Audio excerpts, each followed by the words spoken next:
এখানে উপস্থিত আছেন আমাদের এই কলেজের অধ্যক্ষ আমাদের নিখিল বাবু। এখানে আছেন এই কলেজের শিক্ষক শিক্ষিকা মণ্ডলী, আমার সাথে আগত আমাদের বিএনপি নেতৃবৃন্দ, সামনে উপস্থিত আমার প্রিয় ছেলেমেয়েরা, সবাইকে আসসালামু আলাইকুম, আদাব। আমি প্রথমে ধন্যবাদ দিব আমাদের অধ্যক্ষ সাহেবকে আমাকে আজকে এইভাবে কথা বলার সুযোগ করে দেওয়ার জন্যে। আজকে অনেক দিন পরে আপনাদের এই কলেজে এসেছি।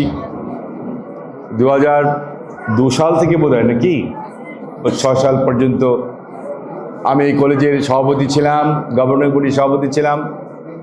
সেই সুবাদে প্রায় এসছি এই কলেজে।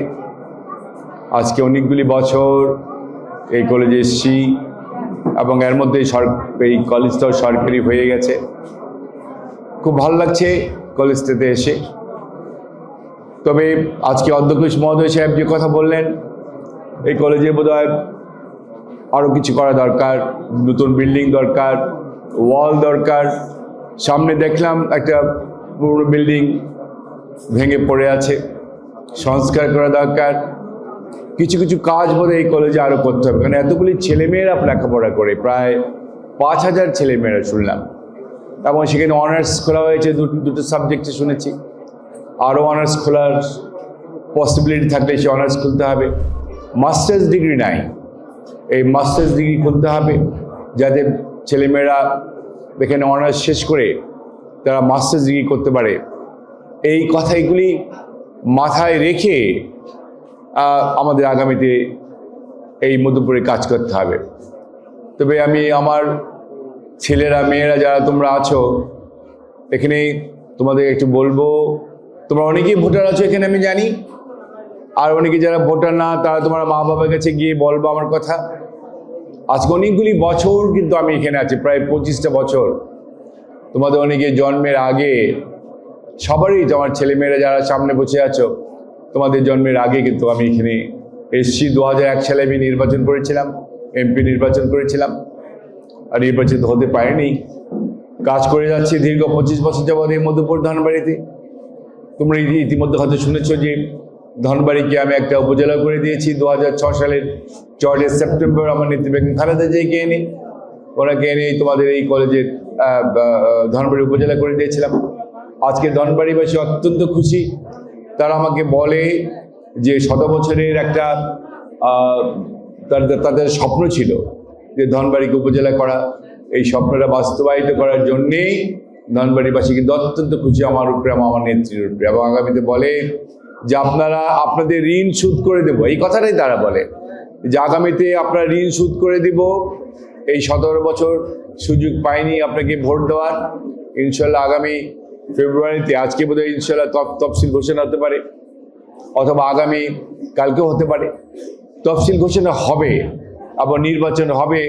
এই সরকার, ডক্টর ইউনূস সাহেবের সরকারের যে মানে কী বলবো এটাকে, তাদের যে কনফিডেন্স যে আমরা একটা নির্বাচন দিয়েই আমরা এখান থেকে চলে যাব, এবং এটিকে সামনে রেখেই কিন্তু আজকে ডক্টর ইউনূস সাহেব এবং ইসি ওনারা কাজ করছেন।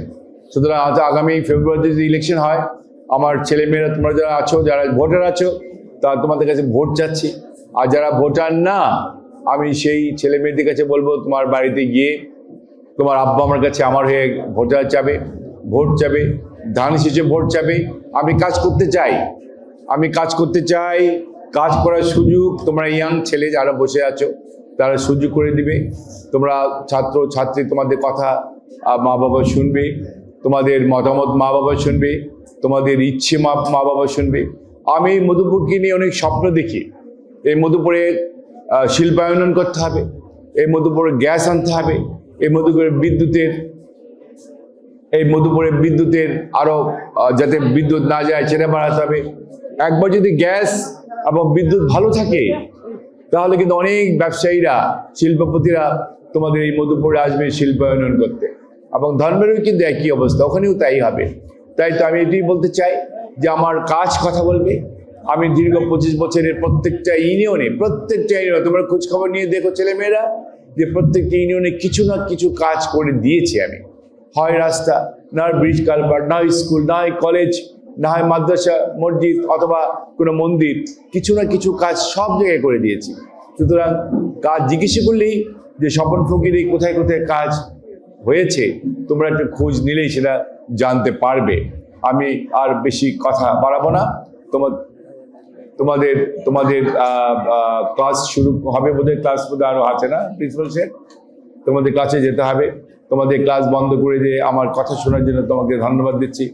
আমি একটা কথা বলতে চাই, যারা এখানে ছাত্রদল করো, এই ছাত্রদল ছেলেপেলেদের একটা কথা বলবো, তোমরা কিন্তু আদব কায়দা নিয়ে তোমরা এখানে দল করবা।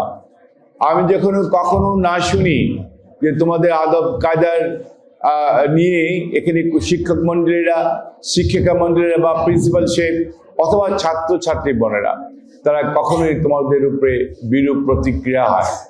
তোমাদের ভালো ব্যবহার, তোমাদের কথাবার্তা সুন্দর হলেই কিন্তু আমাদের সুনাম বাড়বে, আমার দলের সুনাম বাড়বে, আমার তাইক রহমান সাহেবের সুনাম বাড়বে। তোমরা এমন কিছু করবে না যাতে দলের সুনাম বিঘ্নিত হয়। এটা মাথায় রেখে আল্লাহর রাস্তায় তোমরা কিন্তু এই মধুপুর এই কলেজে ছাত্রদল করো অথবা রাজনীতি করো, যাই কিছু করো না কেন, তোমরা আদব কায়দায় নিয়ে করবা। আমার কানে যেন কখনো না আসে যে তোমাদের কোনো ব্যবহারে এই কলেজের শিক্ষক শিক্ষা মন্ডলী বা কোনো ছাত্র ছাত্রী আমাদের কাছে কোনো নালিশ করে, এই বলে গেলাম আজকের জন্য না হয়। আমি আর কথা বাড়াবো না, তবে আমি প্রিন্সিপাল স্যারকে বলবো, এবং এখানে শিক্ষক শিক্ষা মন্ডলী আছে, আপনাদের অনেক রোল প্লে করার আছে। আগামী যে নির্বাচন হবে সেই নির্বাচনে আপনাদের ভালো ভূমিকা থাকবে। আমি শুধু এইটুকু বলবো যে আমি কাজ করতে চাই, কাজের মানুষ আমি। আপনারা হয়তো আমার পরিবার সম্বন্ধে অত অনেকে জানেন না। আমার বড় চাচা আফাজউদ্দিন ফকির সাহেব কিন্তু এক সময় আপনাদের এই এলাকার এমপি ছিলেন, সেই 64-5 এদিকে এমপি ছিলেন। এটা হয়তো অনেকে নতুন প্রজন্ম জানবেই না। আমার মনে হয় এখানে শতায়ু নাই, 90 বছরের মানুষ নাই যারা আমার চাচাকে একসময় ভোট দিয়ে নির্বাচিত করেছিল। তখন কিন্তু কনস্টিটিউয়েন্সি ছিল, নির্বাচন এলাকা ছিল মধুপুর, ধনবাড়ি, গোপালপুর, ভুয়াপুর, ঘাটাল, কালিয়াতি, সুদূর সখীপুর পর্যন্ত। তখন টাঙ্গাইলে দুটো এমপি হতেন, একটা দক্ষিণ টাঙ্গাইল আর একটা উত্তর টাঙ্গাইল। আমার চাচা আফাজউদ্দিন ফকির সাহেব উত্তর টাঙ্গাইলের উনি এমপি ছিলেন, এবং সেই সুবাদে উনি 66-7 দিকে কিন্তু মুসুদ্দি ধনবাড়িতে উনি একটা স্কুলও করেছেন যার নাম আফাজউদ্দিন হাই স্কুল। সুতরাং আমরা কিন্তু এই মধুপুর ধনবাড়িতে প্রায় 70 বছর যাবৎ কাজ করে যাচ্ছি। আমার হয়ে গেছে প্রায় 25 বছর, আমার পরিবার থেকে এসছে প্রায় 70 বছর। সুতরাং আমরা কেউ নতুন না, আমরা অনেক বছর যাবৎ আজকে ভুয়াপুর, গোপালপুর, ধনবাড়ি, মধুপুর, সুদূর আমার নানা বাড়ি নান্দিনা পর্যন্ত আমাদের কিন্তু স্কুল, কলেজ, মাদ্রাসা, কবরস্থান, তারপরে ঈদগাহ মাঠ, এমন কোনো জায়গা নেই যেখানে আমরা হাত না দিয়েছি। সুতরাং আমি মনে করি পারিবারিকভাবে আমরা জনসেবা করি, পারিবারিকভাবে আমরা আজকে 3rd জেনারেশন আমরা বিএনপি করছি, রাজনীতি করছি। সুতরাং আমাদের একটা ইতিহাস আছে, আমরা মানুষের সেবা করতে আমাদের ভালো লাগে, মানুষের সেবা করতে চাই। বিশেষ করে স্কুল কলেজ, আমাদের পারিবারিক নামে প্রায় 14-15টা স্কুল কলেজে আছে শুধু আমাদের পরিবারের নামে। এটা হয়তো অনেকে জানেন না। এই 5টা উপজেলায় মিলে কিন্তু আমাদের অনেকগুলো স্কুল কলেজ আছে। সুতরাং আজকে যে সমস্যাগুলো আমি শুনে গেলাম প্রিন্সিপাল সাহেবের কাছে, ইনশাল্লাহ যদি আগামী ফেব্রুয়ারিতে যদি আপনার আল্লাহ চায় তো আমি মনে করি নির্বাচন হবে। এই নির্বাচনে আমার সামনে যারা আমার ছেলে মেয়েরা আছো, যারা ভোটার আছো, তোমাদের কাছে ধান হিসেবে ভোট চাচ্ছি। এবং যারা ভোটার না, তারা তোমার আব্বা আম্মার কাছে, আত্মীয় স্বজনের কাছে, বোন যারা বড় আছে, ভাই আছে, চাচা, ফুপা, খালু, সবার কাছে স্বপন ফকির সাহেবের জন্য, ধানের জন্য তোমরা ভোট যাবে ইনশাল্লাহ, এটা আশা করছি। আর আমার নেত্রী বেগম খালেদা জিয়া, উনি অসুস্থ, আমরা সবাই জানি। উনি এবার কেয়ার হসপিটালে রয়ে গেছেন। মনে করেন যে কোনো মুহূর্তে লন্ডনে নিয়ে যাওয়া হবে। উনি একটু শারীরিক অবস্থা একটু উন্নত হলেই উনি যাতে প্লেনে যেতে পারে, অ্যাম্বুলেন্স প্লেনে যেতে পারে, সে একটু সুযোগটা হলেই ইনশাল্লাহ ওনাকে লন্ডনে নিয়ে যাওয়া হবে। আমি শুধু এইটুকু বলবো যে সবাই যারা আছো এখানে ছেলেমেয়েরা, তোমরা এখানে দোয়া করবে আমার নেত্রী বেগম খালেদার জন্য, তোমার আব্বা আম্মাকে বলবে, তোমার দাদি নানিদেরকে বলবে, নানাদেরকে বলবে, এবং এখানে যারা আছেন শিক্ষক শিক্ষিকা মণ্ডলী এবং ছাত্রছাত্রী বোনেরা, তোমরা সবাই আমার নেত্রীর জন্য দোয়া করবে, যাতে আমার নেত্রী লন্ডনে গিয়ে সুস্থ শরীরে আবার এই বাংলাদেশে ফেরত আসেন, এই দোয়া চেয়ে। এবং সবাইকে ধন্যবাদ দেবেন। আবারও প্রিন্সিপাল সাহেব, আপনাকে অনেক অনেক ধন্যবাদ। শিক্ষক শিক্ষক মণ্ডলী, আপনাদের অনেক ধন্যবাদ আজকে এই আমাকে কথা বলার সুযোগ করে দিয়ে। আর কথা না বাড়িয়ে আবারও তোমাদের সবার কাছে, সামনে যারা ছেলেমেয়েরা বসে আছো, ধানের শীষে ভোটছে, এবং আমাদের শিক্ষক শিক্ষক মণ্ডলী যারা আছেন তাদেরকে সাহায্য সহযোগিতা এবং ভোটছে, আমি আমার কথা এখানে শেষ করছি। সবাইকে ধন্যবাদ। আসসালামু আলাইকুম।